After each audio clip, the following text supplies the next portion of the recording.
Selamat pagi, selamat siang, selamat malam Pak Kusman. Perkenalkan kami dari kelompok 6.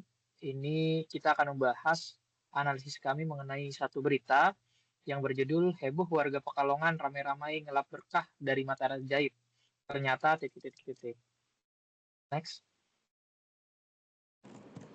Ya, ini ada tim kami berasal dari 2 jurusan yang berbeda. Ada 1 mahasiswa hukum dan juga yang lain adalah mahasiswa teknik industri seperti itu.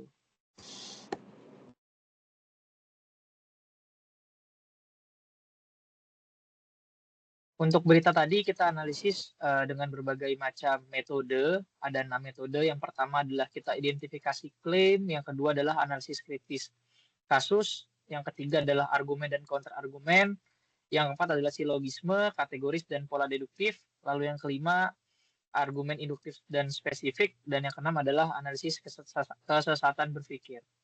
Langsung saja dimulai. Klaim. Klaim adalah pernyataan atau proposisi yang diajukan untuk diyakini, diperdebatkan, atau dibuktikan kebenarannya.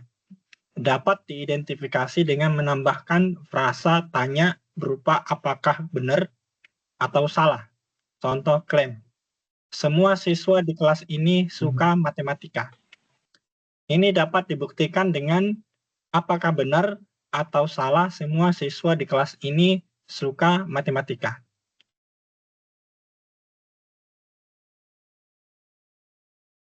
Identifikasi klaim. Yang pertama adalah klaim. Dari kasus itu kita ungkap satunya, banyak orang berdatangan untuk mengambil air yang dipercaya membawa berkah. Alasannya adalah suatu pernyataan yang diajukan untuk didiskusikan atau dibuktikan. Yang kedua, non-klaim. Warga di desa Rowo Yoso, alasan frasa atau fragmen hanya menyebutkan keberadaan warga di desa tersebut tanpa mengajukan tuntutan atau pembuktian. Yang ketiga, klaim nilai. Mata air dadakan dianggap memiliki khasiat. Alasannya, klaim ini terkait dengan keyakinan atau pengalaman individu sebelumnya. Berikutnya, klaim faktual. Warga berbondong-bondong mendatangi mata air dadakan sambil membawa wadah.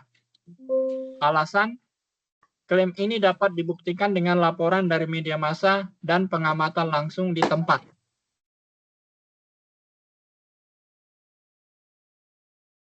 Kemudian selanjutnya, kita melihat 4 jenis klaim lain yang berhasil kami identifikasi, yaitu klaim objektif.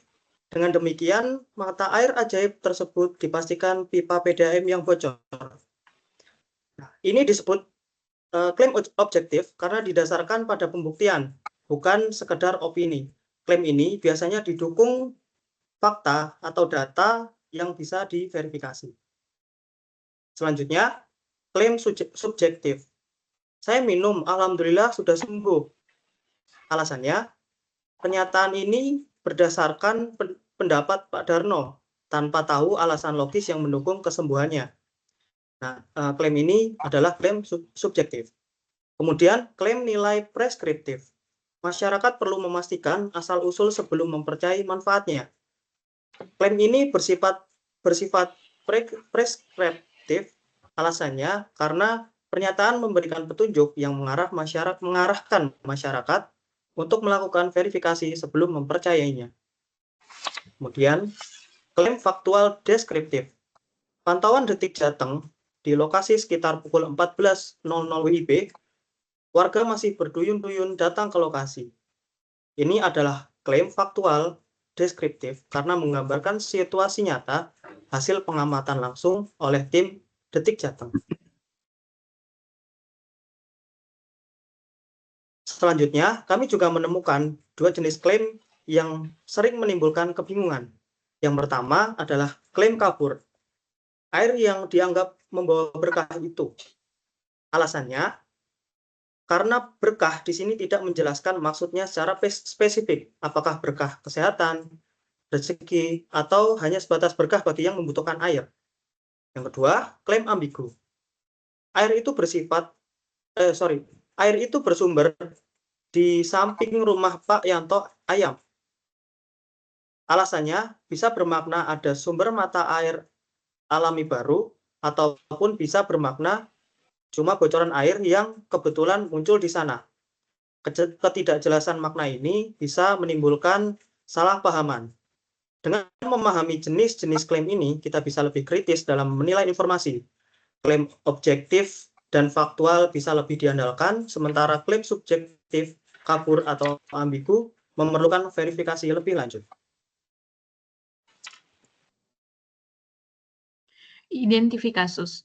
Identifikasinya adalah terdapat beberapa berita yang mengisahkan warga Pekalongan yang berbondong-bondong mencari berkah dari mata air yang dianggap ajaib karena muncul secara tiba-tiba setelah hujan deras. Warga mempercayai air tersebut dapat menyembuhkan penyakit dan membawa keberuntungan, sehingga mereka mengisi botol bahkan mandi di lokasi. Fenomena ini mencerminkan mudahnya masyarakat percaya terhadap hal-hal gaib di luar nalar yang belum tentu terbukti benar. Secara logika dan rasionalitas, klaim bahwa mata air yang muncul tiba-tiba memiliki kekuatan penyembuh ini harus memerlukan bukti ilmiah.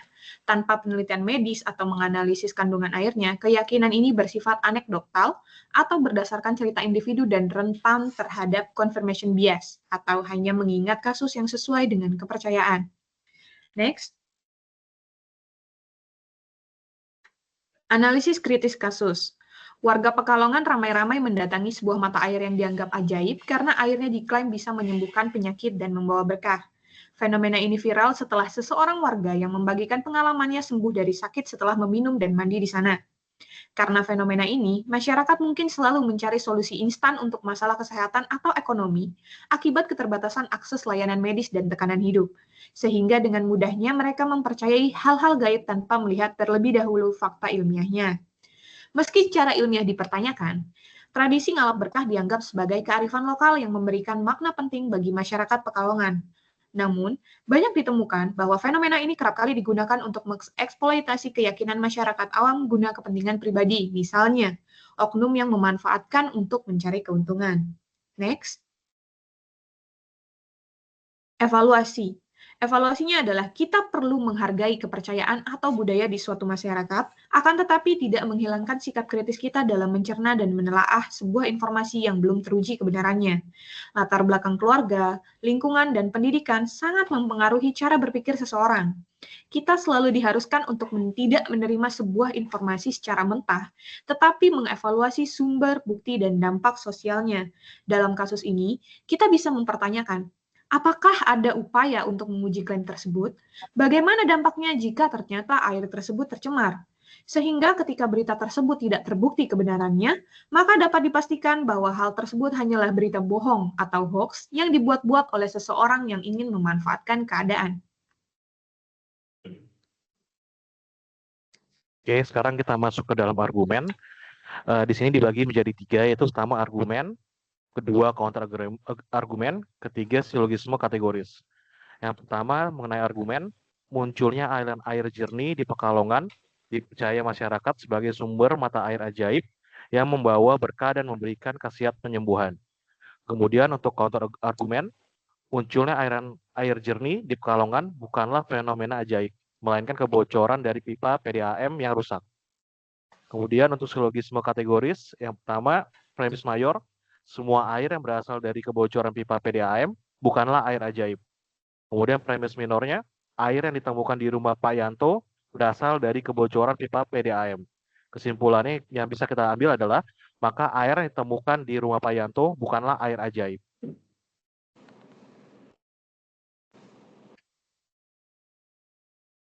Sekarang kita masuk ke pola deduktif. Argumen deduktif ini adalah argumen yang kesimpulannya dihasilkan secara pasti dari premisnya. Nah, di sini kita ada tiga premis ya, ada premis mayor, kemudian minor, dan kesimpulan. Untuk premis mayor ini dari penyataan umum seperti semua anggota kelompok 6 rajin belajar. Kemudian premis minor ini lebih ke khusus. Joko adalah anggota kelompok 6. Nah, kesimpulan itu ditarik dari premis mayor dan juga khusus atau minor. Jadi, Joko rajin belajar. Next. Untuk pola deduktif ini ada 5. Yang pertama, ponens. Untuk ponen sendiri ini penalaran deduktif yang sederhana namun kuat. Di sini jika P maka Q. Padahal P jadi Q. Nah, di sini contohnya nih dari berita ini yang pertama itu jika mata air itu ajaib, maka airnya dapat menyembuhkan penyakit. Kemudian mata air itu ajaib. Kesimpulannya, maka air dapat menyembuhkan penyakit.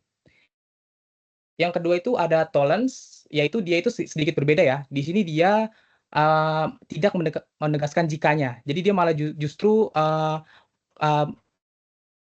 menyangkal bagian pernyataan itu. Jadi jika P, maka Q. Tidak Q, maka kesimpulannya itu P, tidak P.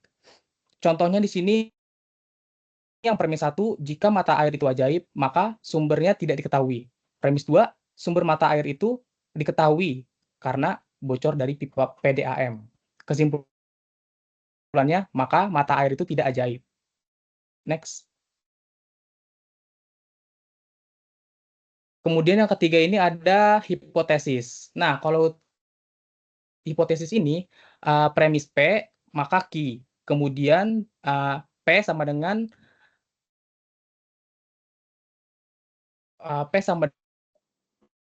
R. Nah, di kesimpulan maka P sama dengan R. Jadi diambil dari premis 1 dan 2. Di sini contohnya jika warga percaya mata air itu ajaib, maka mereka akan datang berbondong-bondong. Jika warga datang berbondong-bondong, maka mereka akan mengambil airnya. Kesimpulannya, jika warga percaya mata air itu ajaib, maka mereka akan mengambil airnya. Oke, selanjutnya ada pola deduktif disjungtif. Silogisme disjungtif melibatkan pernyataan alternatif P atau Q. Jika kita juga mengetahui bahwa salah satu alternatif itu salah, misalnya tidak P, maka kita dapat menyimpulkan bahwa alternatif yang lain pasti benar. Untuk contoh, bisa kita lihat pada slide, premis 1, mata air itu ajaib atau hanya kebetulan. Premis 2, mata air itu tidak ajaib karena berasal dari pipa bocor. Kesimpulan, maka ini hanyalah kebetulan. Selanjutnya, pola deduktif dilema. Dilema menyajikan pilihan yang sulit, di mana kedua opsi mengarah pada kesimpulan yang tidak menyenangkan.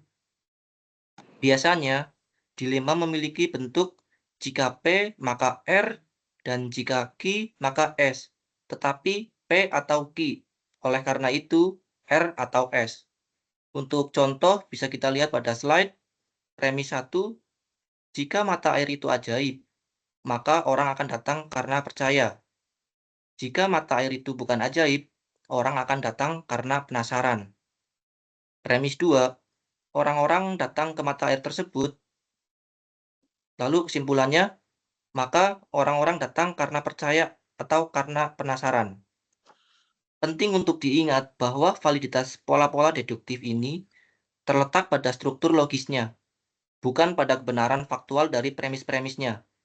Sebuah argumen deduktif bisa saja valid meskipun premis-premisnya salah, dan sebaliknya, argumen yang tidak valid bisa saja memiliki kesimpulan yang benar secara kebetulan. Oke, selanjutnya kita akan bahas mengenai argumen induktif spesifik. Jadi ini bisa dibilang berlawanan dengan argumen deduktif. Penjelasannya adalah argumen induktif adalah argumen yang kesimpulannya itu dihasilkan dengan kadar probable dari premis-premisnya.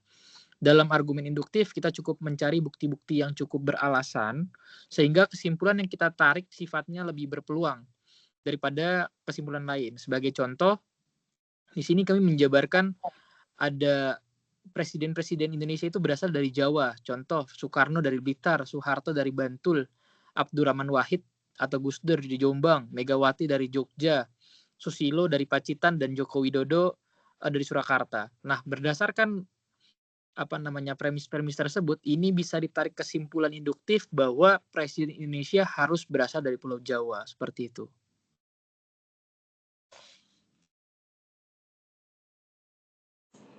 Argumen induktif spesifik terbagi menjadi 3. Yang pertama adalah argumen analogi. Penjelasannya, Argumen analogi ini seperti mengaitkan dengan contoh lain. Contoh, fenomena mata air ajaib yang tiba-tiba muncul dan dianggap membawa berkah oleh warga Pekalongan ini mirip dengan kemunculan tiba-tiba dari api biru di Kawah Ijen. Jadi pada saat awal kemunculannya memang kedua fenomena ini sama-sama menarik warga sekitar gitu loh. Namun memang pada akhirnya kedua fenomena tersebut bisa dijelaskan bahwa hal tersebut bukan kekuatan mistis, tapi memang ada penjelasan yang logik di baliknya seperti itu. Lalu yang kedua ada penalaran kausalitas.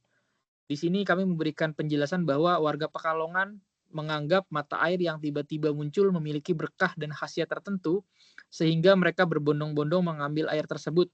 Namun, setelah ditelusuri lebih lanjut, sumber air itu ternyata berasal dari kebocoran pipa PDAM. Dalam hal ini, sebab utama yakni kebocoran pipa mengakibatkan munculnya air dalam jumlah besar di tempat yang tidak biasa, yang kemudian disalahartikan oleh warga sebagai fenomena ajaib. Hubungan kausal ini bersifat logis dan nyata karena adanya bukti teknis mengenai kebocoran pipa sebagai penyebab utama dari fenomena munculnya air tiba-tiba tersebut.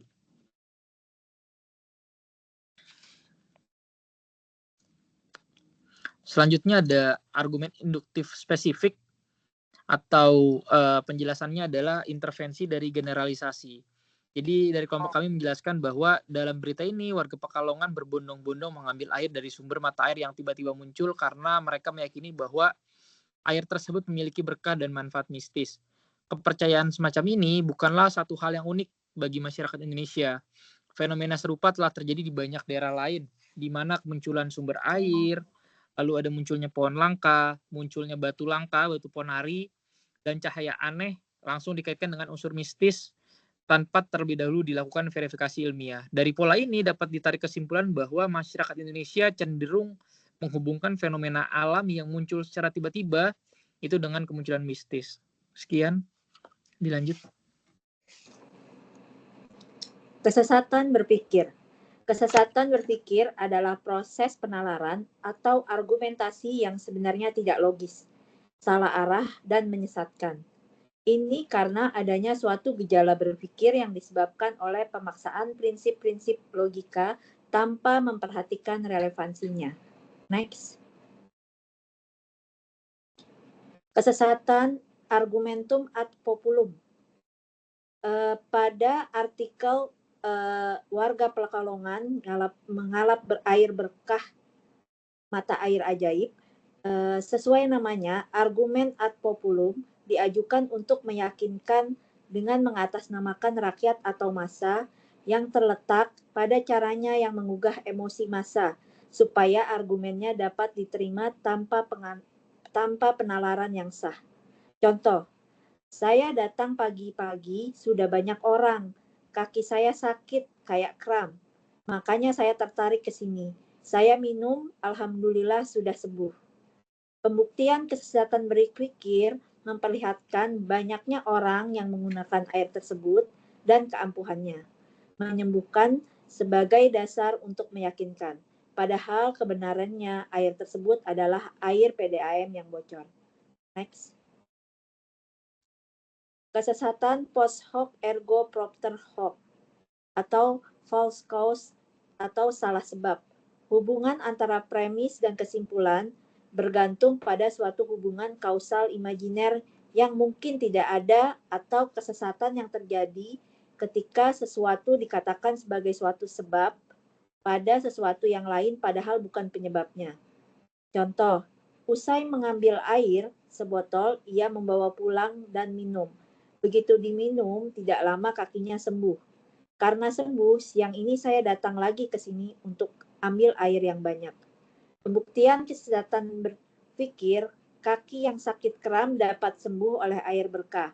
Padahal faktanya air tersebut berasal dari kebocoran PDAM. Kesesatan ini terjadi jika kita menganggap sesuatu sebagai sebab, padahal sebenarnya bukan sebab atau bukan sebab yang lengkap. Demikian pembahasan dari kelompok kami. Ya, sekian yang dapat kami sampaikan. Pada kesempatan ini kami juga ingin mengucapkan terima kasih kepada Pak Kusman karena telah memberikan kami pelajaran yang sangat berharga. Terima kasih banyak juga untuk rekan-rekan semua. Ya, semoga analisis yang kami ciptakan atau kami coba ajukan memberikan manfaat akademis kepada kita semua. Kami mohon maaf atas segala kekurangan. Kami akhiri, selamat malam. Terima kasih. Terima kasih. Selamat malam. Selamat Terima malam. kasih.